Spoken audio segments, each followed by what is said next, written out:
What's good, everybody? I'm back, and I am going to be reading to you guys more of the Age of Apocalypse. So last night we read Excalibur issue 1. We got to see Nightcrawler going in search of his mom, hearing these crazy stories about her. We've seen what Deadpool looks like in this world. He's Dead Man Wade, and he's just all fucked up, and he's not your fun-loving Deadpool you guys know. All right, guys, let's get started. Let's just jump right into it. After I have a quick sip.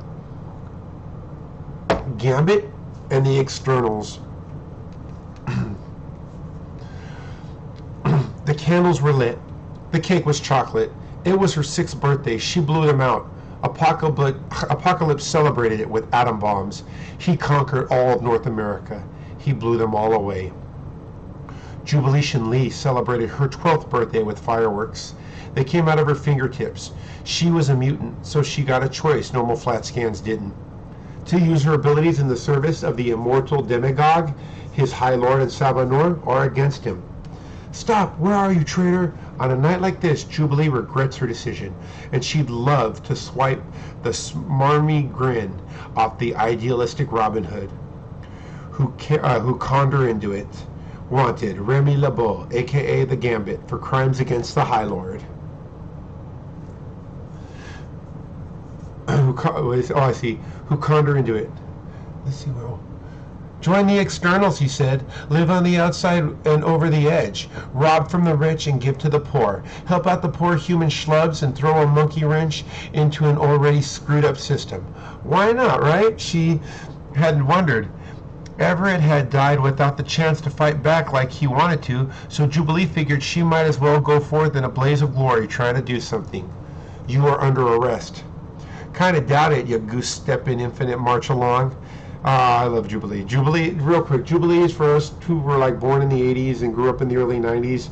Jubilee is our narrative character. She's us, man. She's that arcade kid. She's that fucking last wave Gen X kind of middle or early millennial, that fabled Gen Y. That's not a real thing there. That's Jubilee. The medical supplies you stole were intended for the elite, the chosen of Apocalypse.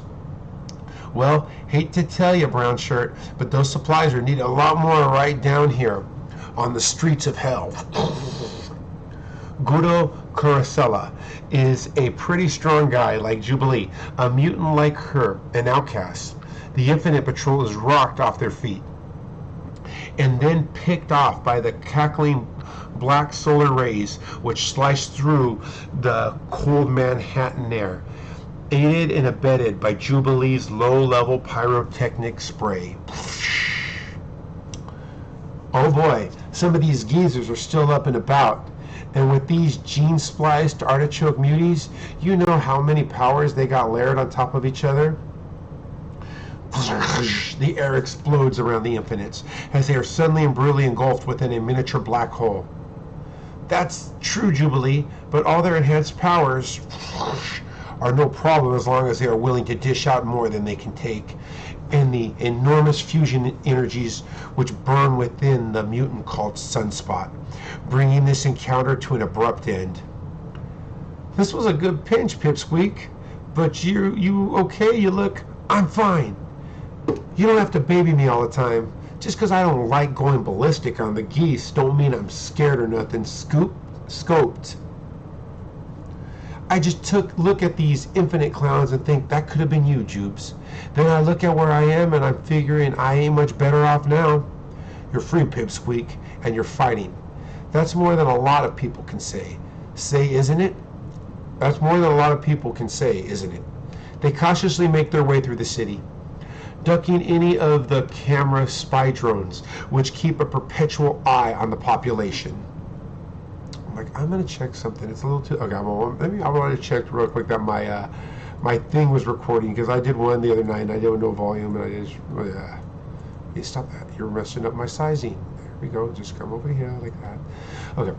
They cautiously make their way through the city, ducking any of the camera spy drones which keep a perpetual eye on the populace, beneath the shadow of the skyscraping spire which serves as a paradise for Apocalypse's chosen mutants. Jubilee hates the sight of it.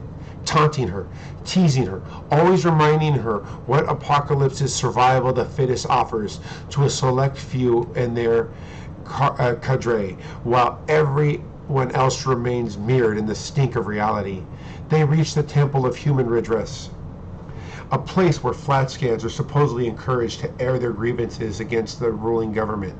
But all flat scans know that nothing ever gets done about those grievances. The temple is a lie, a transparent attempt to soothe the human population. But some are not so easily soothed. Thus is a building not far from the temple. The human rebellion operates a covert safe house, a place where people go for a helping hand. But there are too many hands, too much need, Jubilee thinks. Everyone back off. Give them a chance to get through the door.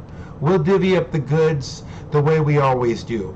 Needs most gets first, okay?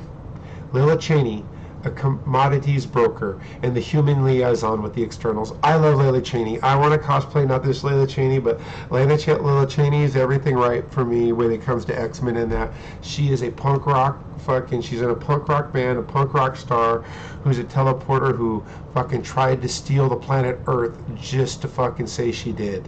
She tried to sell it to someone, and she made her fucking little Che comics called Steal This Comic Book. Old school, she's dope, and she always has the fucking coolest outfits.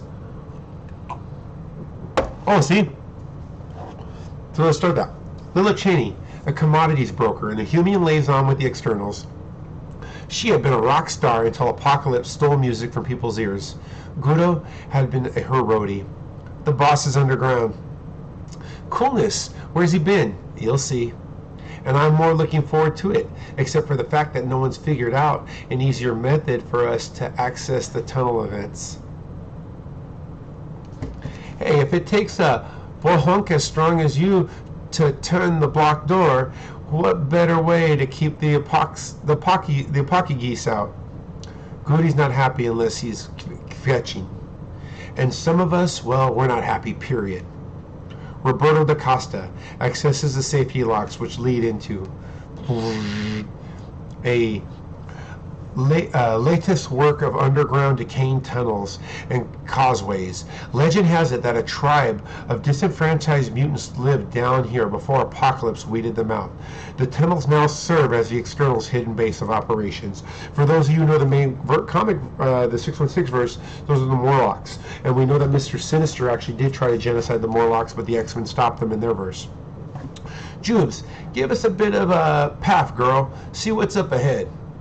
Sure, like one of my light pops can help the bunch of us. Yow. Perhaps, young lady, I might be able to shed a little light on the matter.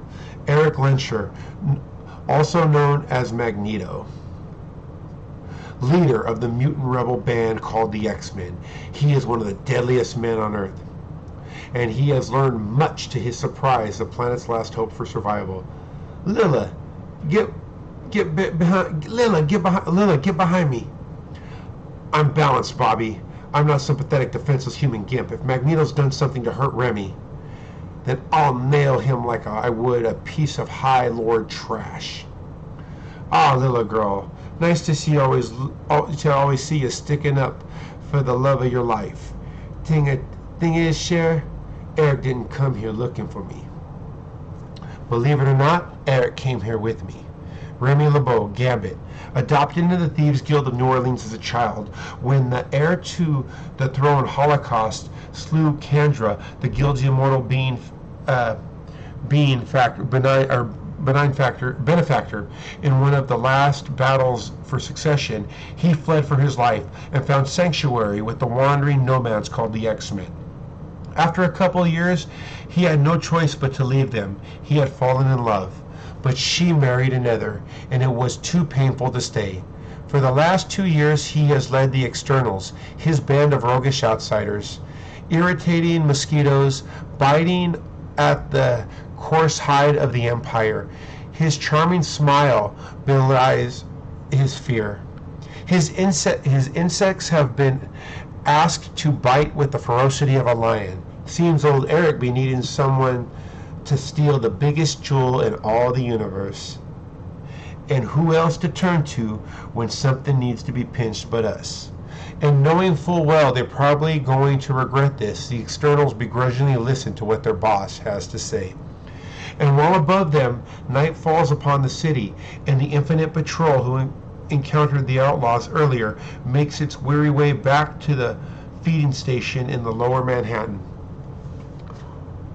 My Kerbaj squadron better have good news to report to their commandant.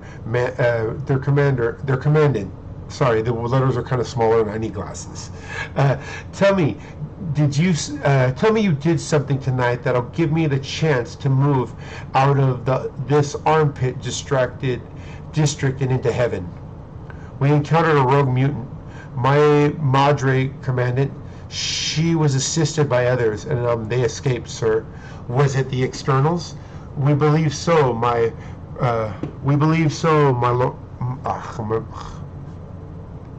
brother, but it was dark. It was dark, idiots? How many times are we going to let them get away from us? How am I going to get promoted in the chosen order if you can't even stop a bunch of dirty, treacherous thieves? It's got to be tonight. The horsemen are meeting in Manhattan and nailing the externals. While they're here, we'll definitely the externals are here. I'm sorry, guys. I hate rereading this. It sounds bad on the recording, too. The horsemen are meeting in Manhattan and nailing the externals while they're here will definitely not get me noticed. And finally, Julio Esteban Richter will get a chance to become someone that really matters. I love Richter. I don't know how I like this version of Richter, but I love Richter. In the Morlock tunnels. I mean, isn't it so wacky, Remy sneaking through parts of the tunnels we've never seen before? Using access codes that Magneto's providing us without wondering where he got them from? Lila's playing footsies with the Cajun again, Gootster. It's bumming you out, as usual, right? So I hear. Zip it, Squirt. Do apologize, lover. How could I ever have expressed doubt about this heist you're getting us into? I like how she's singing it. Lover? What, Magnus? You surprised I hooked up with Lila? A boy need loving, you know. And with a love like yours and Rogue's, well, I couldn't steal her away from you. Now, could I? What kind of gentleman would that have made old Remy LeBeau? The same kind you've always been, Gambit. Not much of one at all. And you'd be surprised, Eric. The sacrifices a boy can make in the name of love. Hey, Cajun, we found the door. That is, if this access vent really does lead to Apocalypse's so-called legendary science chamber that Magneto said was there. How can we be sure this isn't all a trap? It might very well be. That's why I came with you, Sunspot, to expose myself to the same risk as you are. The man who told me of this room's existence and provided us this means of breaking into it is Ensabanor's librarian, for cataloging the treasures behind those walls.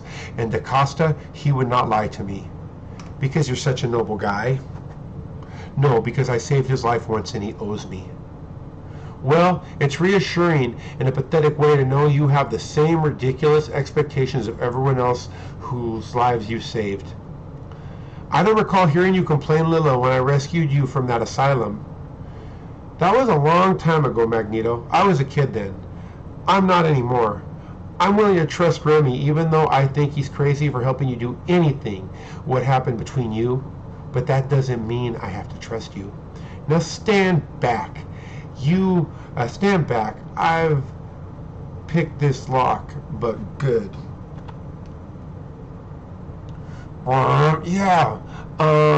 Anyone but me getting the feeling we're stepping knee deep into something really sticky? This is incredible. We'd steal food supplies, blow bridges up. It doesn't amount to anything. Nothing compared to all of this. The technological labyrinth arises, several stories high, the awestruck Lila notes, and stretches nearly twice as long, hollow screens lining the towering walls of this, Apocalypse's most sacred sanctum, displaying the charting of countless worlds and unexplored star systems, entire galaxies from four corners of limitless universes. Never before has the ragtag band of misfits and outsiders felt so small, so very insignificant in their entire lives. I'm not going in there, scared kid. For once, you should be, said the spider to the fly.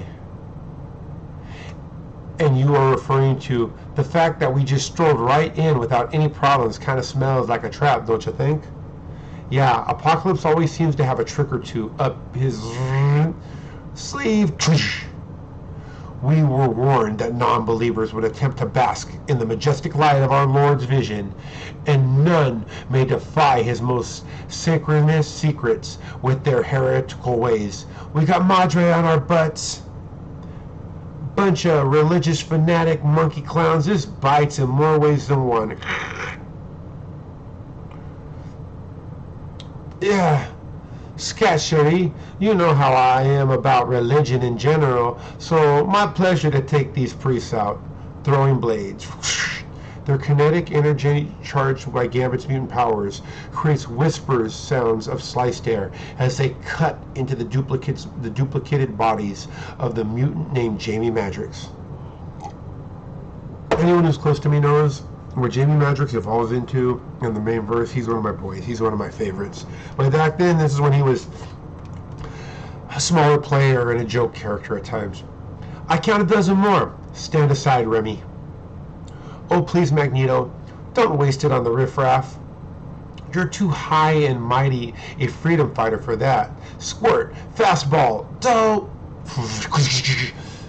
She hates doing this. Her powers flare. The cloaks covering the Madre suddenly explode as Jubilee detonates their garments on a molecular level. Nice work, Petite. You take the Madre down, but you leave them breathing. There'll be more soon. These priests always travel in packs. We better get a move on. It's weird seeing Jamie without the M over his face. I think we'll be okay. We can lock any opposition out, because I found the person who has the keys to the door. Yeah, we fight Madre, you mugger librarian, wuss. Peter Corbeau, it has been a while. Not long enough, Magneto. I think he's one of the Acolytes. Still old animosity, Doctor? I would not have contracted you were it not a desperate situation. The Madre learned of your coming. Then, if the Madre learned of your coming, then surely others have as well. We don't have much time, Magnus. You told me to scan for a place called the Shi'ar Galaxy. The room, composed as it is of the remains of Apocalypse's celestial ship, which you destroyed years ago, revealed quite a bit of information about the star cluster you're trying to reach. Trying to reach? Wait a second here. The jewel you want us to steal is in outer space? You are screw loose, Eric. No way am I going out there. Remember I told you earlier, Layla Chaney's fucking debut original comic was trying to sell the Earth to aliens. It's only what she says. Ironic you should show repentance, Layla, since you shall be the one taking the externals on this journey. Me? Dr. Corbeau? What's with the funky goggles, Remy? What's going on here? You wouldn't believe it even if I told you. Try me. You're a mere mutant, Lila. Oh, they haven't manifested in this world. Your powers have lain dormant within you since they first manifested themselves. Your mind proved incapable of coping with the scope of your abilities, so you closed yourself off to any contact. Oh, I love the X-Men's existential shit when they do this shit to their powers. Sinister's gene patrols found you, and Apocalypse had brought you here. It is from this very room that I rescued you years ago. So what's your power besides the ability to stick her chest out? Then the light of a million suns and the light of reason. Her mind wanders through a nebula of multicolored gas. She feels cold solar winds at her back. This is ridiculous. I don't have any powers. The visor will provide you with a cybernetic link to the chamber's navigational charts. When you see the stars before you, Eric, and I anticipate you yourself impose mental block. When you see the stars before you, Eric and I anticipate your self-imposed mental blocks will fall, and you'll discover how to use your mutant powers. She sees nothing but emptiness. Oh, I see, I read it wrong. She sees nothing but emptiness. Then, the light of a million suns and the light of reason, her mind wanders through a nebula of multicolored gases. She feels cold solar winds at her back. She is traveling through space, and more. She is the space, the distance, the void. Terrified and fascinated at the same time, a part of her reaches out for this power and touches it. Lila, Karu, turn this thing off. It's killing her. Just the opposite, I think. It's allowing her to come alive. Steal a jewel, you say, is the focal point of all realities? Gambit had said when Magneto approached him, right? Bring it back so you can use it to recreate this world, no problem. And Lila Cheney is gonna open the doorway to get us across the universe, I'm sure. Now, as Remy looks at the woman who has been his partner for years, her body lit up like a star, his doubts grow ever more. He wonders next. The answer comes quickly and explosively. In the name of his High Lord and Sabanor, his most sacred liege, Apocalypse, as a duly appointed provincial Mudir in the Infinite Security Services, I demand that you surrender yourselves at once. Unless, of course, you want to resist arrest, which would be fine too. I told the Madre you were all here, but they wouldn't let me get first crack at you. Now, I finally get my chance to bring you thieves in. Externals, scatter. Gambit, stop. This battle is not yours to fight. You have more important things to do. But Lila is far better served if you stay by her side and protect her as she opens the spatial rift. The Infinites are a nuisance the master of magnetism can quite easily handle by himself. With a gesture from Magneto, the metal floor buckles and rips, throwing the advancing Infinites back. Did you say nuisance, Magneto? You shouldn't insult Apocalypse's elite forces, old man, because we will make you eat those words. Not if you stuff yours down your throat, my dear. Sick him, hunk. Guido, Jubilee, stop. He's not worth it. Believe it or not, Magneto is right. We don't have the time to waste here. Okay, Gambit, I get the message. Because he threw a knife at him. Even if Lila can open this portal up, we got no idea how long she can keep it open. I don't like the sound of that. There's a noise like the tearing of cloth, as if the very air around them was being peeled apart. And Lila Cheney uses her buried mutant powers to open wide an interstellar doorway. But the hole created between here and there is rather large indeed. And since nature abhors a vacuum, it tries to fill the space with the closest available matter. This really stinks. No, you're not getting away from me again. Waves of energy vibrate out of the Mudir's Richter's hands, shattering the ground beneath him to create a rolling groundswell of debris. It carries the maniacally determined young mutant forward, toward the glowing nimbus of light. He hears a shout. Magneto tries to stop the young fanatic, but amidst the cascading rain of metallic debris, the leader of the X-Men proves unable to isolate the Mudir. And when the teleportal rift closes, Richter as well as the externals are gone. Remy! Gone, and I have sent them off to their deaths. Or are they Sorry, I gotta read them like in my head's version of the Fox. Remy! Gone, and have I sent them off to their deaths? Or are they out there now somewhere? A group of confused, frightened and brave thieves who also happen to be Earth's last hope for life. He doesn't know, and that uncertainty eats away at him. From the moment that he was struck by the random confused images from the mind of the time-lost wanderer named Bishop, Magneto has understood that the key to unraveling these images lies within the strange gem called the M-Cron crystal.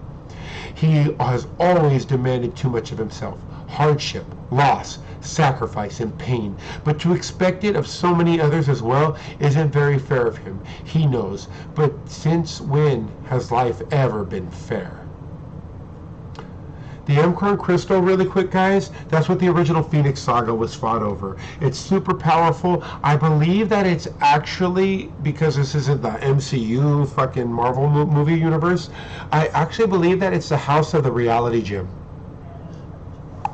I actually believe that the M-Cron crystal, I could be wrong, but I think the M-Cron crystal had the reality gem in it, or it did at some point, or it's akin to it. You have to leave. I know, Corbu.